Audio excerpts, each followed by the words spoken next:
जै बर' हारिनि दिनै गोबावनि उनाव आं दिनै इउटुबाव मोनसे भिडिअ लाबोफिनबाय। फेसबुकावथ' आं लाबोगासिनो दंखायो, खिन्थु आङो इउटुबाव लाबोनो हाथ'वाखैमोन मानोना समबो मिलायाखै। बेराफारसे आंनि खुगायाव सालायाव सिथर जादोंमोन, जायनि खुगायाव रायलायनो मोजां हाया, दासिमबो गाजोबाखै। थेवब्लाबो दिनैनि बे भिडिअखौ आं नोंथांमोननि गेजेराव लानानै फैबाय। माने भिडिअआ मस्ट इम्परटेन्ट जागोन आरो बिनि सायाव नोंथांमोना भिडिअखौ नायजोबनानै कमेन्ट खालाम। ओमफ्राय जुदि नायजोबा हसियानो आगा खावनिया नायनानै नोंथांमोना बुजिया सोमजिया जेबो माने कमेन्ट दाहोर, मानो आंनि आखायाव बिजाब दं मोनसे। दा आं बिजाबखौ लानानै रिफारेन्स लानानै माखासे बाथ्राफोरखौ आं डिसकासन खालामगोन। दा जे ट्रेन्डिं मोनसे इस्यु जागासिनो दङ, बे जाहैबाय मा, कार्बि आलंआव कार्बि आलंनि जायनाखि CM बिथांनि न'खौ दे कार्बिफ्रा दिनै सावबाय, बैनि थागिफ्रा सावबाय आरो सासे EMनि न'खौ बुफाय बुसि खालामबाय, दखान बुफाय बुसि खालामबाय। आरो बिनि गुबै बाथ्राखौ हयथ' नोंथांमोना गोबां मोनथिबाय, हयथ' गोबां मानसियानो मिथियाखै, नङा होमबा? खारन बे आयदानि सायाव हयथ' जानो हागौ दिनै प्रेस मिडियायावबो ससियेल मिडियायावबो माखासे निउस पर्टेलफ्राव मोजाङै दामाखै, नङा होमबा? दिनै आं बुंगोन। आरो जोंना बुंदों होनना बुङोबा जोंनि एबसुनि आफादगिरि दिपेन बर' सारआ बे आयदानि सायावनो मोजाङै बाथ्राखौ फोरमायनानै होदों।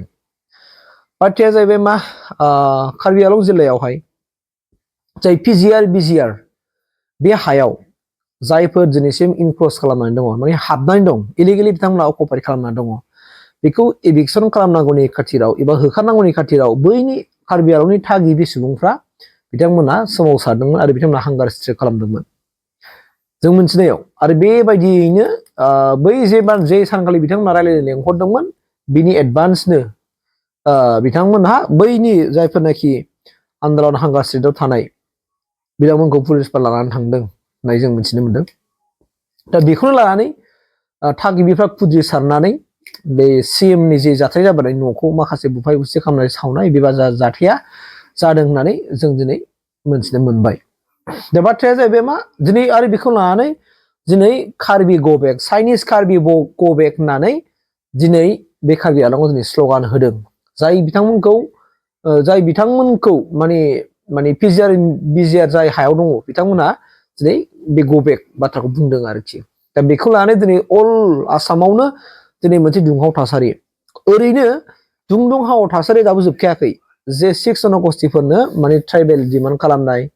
आरो बेखौ हेंथा होनाय, बे मोनसे थासारिया दंबाय थाखायो। आरो जोंनि BTC आवबो एसे सिगांसो जों नुखाबाय जे BTC सेक्रेटारि अफिसावहाय माखासे जाथाय जानानै थांबाय। आरो दिनै कार्बि आलंआव दिनै बे गथिबाय गोबां जाथाय। दा बाथ्राया जाबाय मा, कार्बि आलंआव जे थासारि जादों, माने जायफोरनाखि PGR BGR हायाव थानाय बा जोंनि ट्राइबेल बेलेन ब्लक एरियाफोरावबो थानाय बे थासारिया कार्बि आलंआव जेरै दङ, जोंनि BTC आवबो दङ। जोंनि BTC आव थानाय जायफोरनाखि 6 सिडुल एरियायाव गोलैयो आरो ट्राइबेल बेल्ट एन्ड ब्लक जाय ओनसोल गोलैयो, दिनै बे ओनसोलफ्राव गोबां मानसिफ्रा दिनै इलिगेलि जे अकुपाइड खालामबाय रायजो राजा नोंथांमोन। दा बाथ्राया जाहैबाय मा, जोंथ' लुबैया दावराव दावसिखौ, नंगौ नङा दे? ना कार्बि आलंनि बिथांमोनाबो दावराव दावसि लुबैया आरो जोंनि इभेन आसामनि सुबुंफोरा दावराव दावसिखौ लुबैयालै। जाय आसामनि जन्मगत, आसामावनो जोनोम मोननाय, आसामनि हानि फिसाखा, बिसोरो लुबैया। अब्ला दावरावखौ सोर खालामदों? कुइसना बे जागोन ना जाया रायजो राजानो? कुइसना जे बेनो, जोङो सान्थि मथन भाबै जोंनि हायावनो थादों, जों मालायनि हायाव थायाखै, नङा होमबा? जोंनि हायावनो थानानै जों दिनै रायजो जागासिनो दङ। नाथाय जोंनि जों एथ' मोजां सुखि संसार जानायावनो जों दिनै एसामिसफ्रानो होन, जों बर'फ्रानो होन, जों कार्बिफ्रानो होन, जोङो राजबंसिफ्रानो होन, जों राभाफ्रानो होन, जों गार'आनो होन, अनेक जों आसामनि जायफोर भुमिपत्र, जायखौ जोंना बुङो जे हानि फिसा, आसामनि हानि फिसा, बिसोरो जों गोजोनै दंखायो। नाथाय जों गोजोनै थानायखौ जोंखौ गोजोन गैयै थासारि खालामनानै होफैदों सोर? जाय बै बिथांमोनहा इलिगेलि इनक्रस खालामदों। थारमाने आब्रायै जोंनि हायाव बिसोरो जोंनि सिथ्लायाव हाबनानै थाफैदों, जोंनि सिथ्लायाव हाबनानै न' लुनो थाफैदों। होमबा बिथांमोनासो जोंजों एगेन्स्ट खालामनाय जायाखै होमबा? बाहेरानि मानसिफ्रासो इसिबां साहसै जोंनि हायावनो सेग्लाबनानै थाफैनाया बे बेसेबां गिथावना बाथ्रा। ओमफ्राय जों जेबो होननो हाबावाखै। दा गथिके बे आयदाखौ लानानै दिनै बिराद सिरियास, आसामाव फुरा अर जोंब्लावबाय। दिनै एसामिसफ्राबो दिनै बुंबाय दिनै कार्बिफोरजों सापर्ट खालामदों सापर्ट खालामनांगोन खारन बुमिपुत्र होनना बुंदों जोङो आसामनि फिसा जों आसामावनो जोनोम मोननाय जों आसामनि थागिबिखा दा बे हिसाबै जायफोर दिनै गुबुन गुबुन स्टेटनिफ्राय फैनानै जोंनि जायगायावहाय आश्रय लाफैदों सोरबा बिजनेस खालामदों सोरबा दखान होदों सोरबा हाजाम जाफैदों सोरबा बिभिन्न बेबसाय खालामफैदों आरो बेफोरबायदि बेबसाय खालामै बिसोर जोंनि बे पिजिआर बिजिआर हाफ्राव दखल खालामदों आरो बिनि अनगायैबो गुबुन माखासे मानसिफ्रा गुबुन देशनिफ्राय फैनानै जोंनाव इलिगेलि बिथांमोना इनक्रस खालामदों हाबनानै थादों जोंनि हायाव आलां गुवार थानाय नुनानै बिसोर बेयाव हाबनानै थादों लासैनो बिसोरनि पपुलेसना बारा जाबाय आरो पपुलेसना बारा जानायखायनो दिनै बिसोरो जोंखौसो उल्था गबेक होननो हादों आसुरिक आरो बे साहसआ बोरै फैनाय आरो बे साहसखौ सोर होखो बोरै मोनखो बिथांमोनहा कुइसना बे जागोन रायजो जानानै थांमोन दा बिनिखायनो बिथांमोनाथ' जाय माने सोमावसारदोंमोन बेथ' लिगेलिनो बुंदों खिन्थु जायनाखि कार्बि आलंनि सिएमआ बुंनाय बायदिब्ला बिथांमोना पिआइएल केस होफिनदों होननानै बुंदों बै जायफोरनाखि पिजिआर बिसिआर हायाव आवग्रिनानै दं बिथांमोनहा दा बे माने पिआइएल केस होनायखाय बे कर्टआव माखासे केसा सोलिबाय थानायखाय बे दा माने इभिकसन खालामनो हाथ'वाखै बे खोथाखौ माने बिथाङा बुंदोंमोन आरोखि खिन्थु सिङाव मा जानो हागौ माखासे खोथा जानो हागौ नङा होमबा हयथ' सिटनि बुंनायाबो नङा जानो हागौ खारन जों बेखौनो जोङो मोजाङै जास्टिफाइ खालामनांगोन आरो आं सानो आसामनि chief minister doctor Himanta Biswa शर्माया बेनि सायाव गोख्रों इनिसिएटिभ लानानै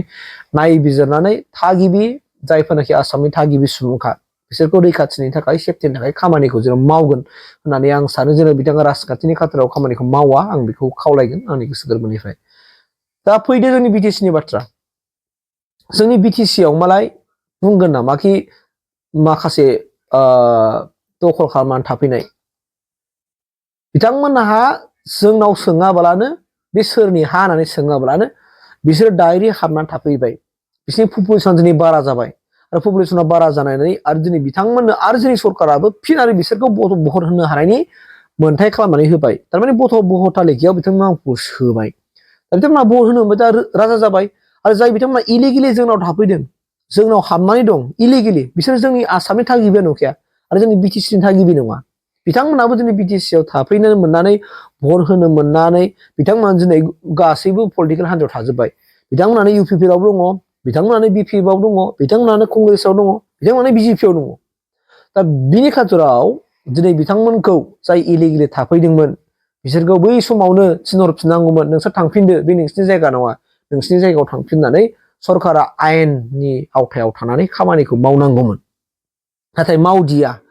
आरो मावदियैनि खाथिरावनो सुजुग आरो सुबिदा लानानै बिथांमोना खाबु मोननानै आरो फिन गावसिनि बाय बाहागिखौनो होन बै जायगायाव थानायफोरखौ लेंहरदेरबावबाय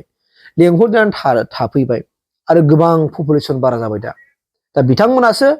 माने जायफोर माने खम सुबुं अनजिमामोन दा बिसोरो जोंनिफ्राय बांसिन जाफैबाय अब्ला नायदो रायजो जानानै थांमोन पलिटिकेलाव जे पलिटिकेल दैदेनगिरिफ्रा जेब्लानाखि बिथांमोनहा हादोरनि थाखाय हारिनि थाखाय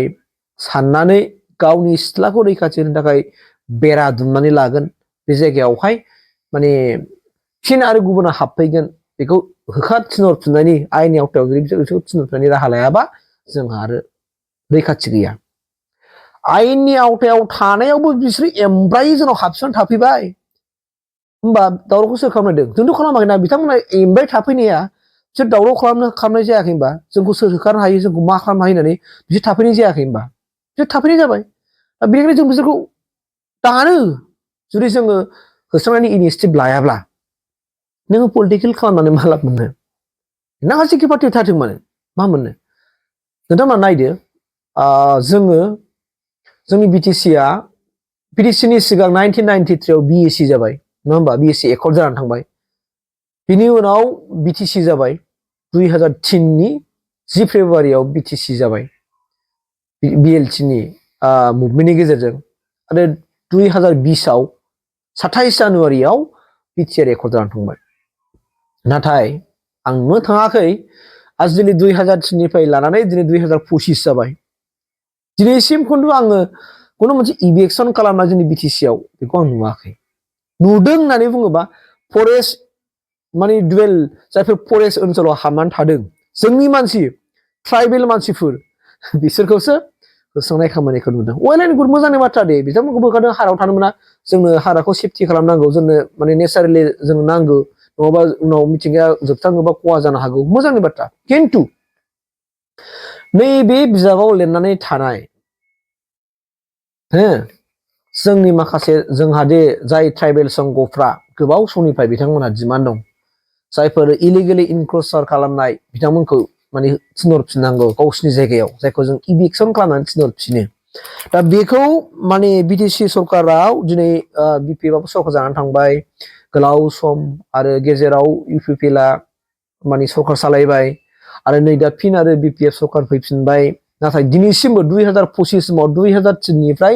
2025 सिमनि गेजेराव दिनैसिमबो जायफोर ट्राइबेल बेल एन्ड ब्लक आरो सरकारि हायाव इलिगेलि आवग्रिनानै दङ बिथांमोनखौ होखारनाय एबा बिसिनि जायगायाव गुरैयै आयेननि आवथायाव थानानै थिनहरनाय बे खामानिखौ आं नुनो थाङाखै जों बिसोरखौ लाय होगासिनो दं फै फै थाफै बिसोरखौ थानो होफै होननानैसो जों बिसोरखौ बोजबना लागासिनो दङ इभेन जोंनि मानसियानो दिनै हा हु गैजायै दङ सोरबा बबेबा बाउन्डारियाव दङ सोरबा अबेबा दै थांग्रा नाला मालावरियावनो न' लुनानै दङ बिथांमोननि हाया सिगांबो हामोन बेखौनो दिनैसिमबो जोंनि थागिबि हिसाबै बिसोरखौ बे अबेबा मोनसे जायगायाव थानो जायगा हैनांगौमोन बे खामानिखौ मावाखै अब्ला सिन्था खालामदो अब्ला जों बिटिसिखौ जों बासायनो हागोन ना इन फिउचाराव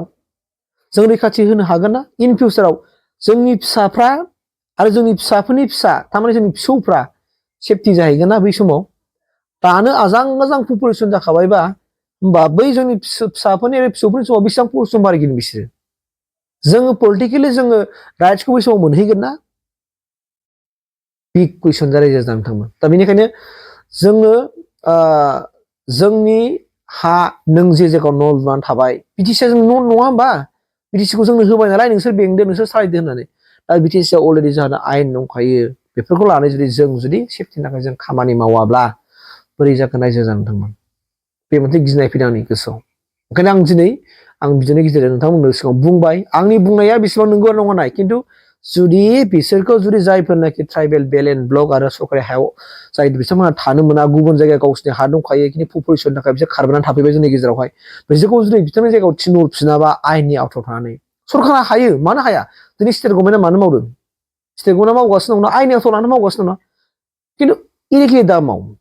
आयेननि आवथायाव थानानै बिथांमोनखौ सरकारनाव गोहो दङ सरकारनाव रां दङ सरकारनाव पुलिस प्रसासन दङ सरकारनाव आयेन दङ बे आयेननि गेजेरजों बिसोरखौ मोजां थिनहरफिन सम हो मास मोनसे मास मोनथाम 6 मास 1 बोसोरखौनो सम हो बेनि गेजेराव गारना खारनांगौ आरो खाराबा नोंसोरखौ होखारनाय जागोन बेबायदि मोनसे इनिसिएटिभखौ लाजायो नामा आरो लाजायाब्ला जायफोर दिनै जोंनि हारिनि थाखाय बा जोंनि बिटिसिखौ लिड खालामदों नोंथांमोननि बिराद गिदिर मोनसे माने खहा जागोन आरो नोंथांमोनानो बै समाव बैसिनि सुबुंफोरजों सावै जागोन खारन जों दिनै जोङो जेब्ला पलिटिकेलाव जों ओंखारबाय वेल एन्ड गुड फै नांगौ खारन जोंनि हादोरानो डेम'क्रेटिक कान्ट्रि गणतन्त्र देश हिसाबै जोंना बे भटान नङाबा जाखाथारा भट होनांगौ दा जोंनि मानसिफ्रा सानो खोमा दिनै जोङो सोरखौबा होखारगोन बिथांमोना जों भट होनाय नङा सोरखौबा जों होखारगोन भट होनो नङा आस्सा अब्ला जोङो भट बेंकनि थाखायनो जुदि जोङो इलिगेल थाफैनायखौ जों होखारनो हायाबा इभेन जों बिसोरनो जुदि जों भटार तालिकासो बानायनानै होयोब्ला जों मा सेफटि जागोन थागिबि जायफोरनाखि सुबुंफोर बिसोर मा सेफटि जागोन बहा रैखाथि मोनगोनसै जिबनावबो मोननाय नङा दा बेनिखायनो आंनिफ्राय रिकुवेस्टआ बेल'नो हायोब्ला जों जुदि जोंनि रिजनेल पलिटिकेल पार्टि बा जों जुदि खौसे जानाय जुदि सरकार दानो हायोबा 100% बिसोरखौ मावनो हायो हायिनि खोथा गैया खारन बिसोर इलिगेल थाफैबानो बिसोरखौ थिनहरदो आयेननि आवथायाव थानानै थिनहरदो प्रसासनाखौ थिनहरगोन आयेना थिनहरगोन बेखौ नाथाय गैया दिनै आं गोबां माखासे बे ट्राइबेल बेल एन्ड ब्लक गामिफोरनि मुंफोर आं दाखालिनो होबाय थाबाय दा बैफोर गामिफ्राव नोंथांमोना नाय बै गामिफ्राव सोर मानसिया बांसिन हाबनानै दं बेखौ सिन्था खालामनाय जाया नोंथांमोन दा बेनिखायनो नंगौ आङो पलिटिकेल लिडिं सारखौ आं सेलिउट खालामो आं सनमान होयो नोंसोरखौ आङो मानियो नाथाय नोंथांमोननि मावनाया फिसा फिसौफोरनि थाखाय सेफटि जोंनि सेफटिनि थाखाय दा माव जों दा थांखासिगोन जोंनि फिउचारफोर जोंनि फिसाफोर इभेन दासिमबो जों जोनोम मोनाखै जाय गथ' गथायफ्रा दासिमबो जोनोम मोनबावाखै बिथांमोननि सेफटिनि थाखायथ' खामानि मावना गालां बेरा होनानै गालां बे जोंनि हा बाहाय रावबो दखल खालामनो मोना रावबो हाबफैनो मोना रावबो आबाद मावनो मोना बेबायदि खालामनानै गालां आरो बे आयेन थासेयावबो जों मानो मावनो हायाखै सोंथिया बेसो जादों दा कुइसना बे ओंखायनो बिनि सायाव मोजाङै निश्चय माने मावगोन बेखौ आंनि गोसो गोरबोनिफ्राय जोंनि बिटिसिनि पलिटिकेल दैदेनगिरि गासैबो दैदेनगिरिफोरखौनो आङो खुलुमनानै खावलायबाय प्लिज सारमोन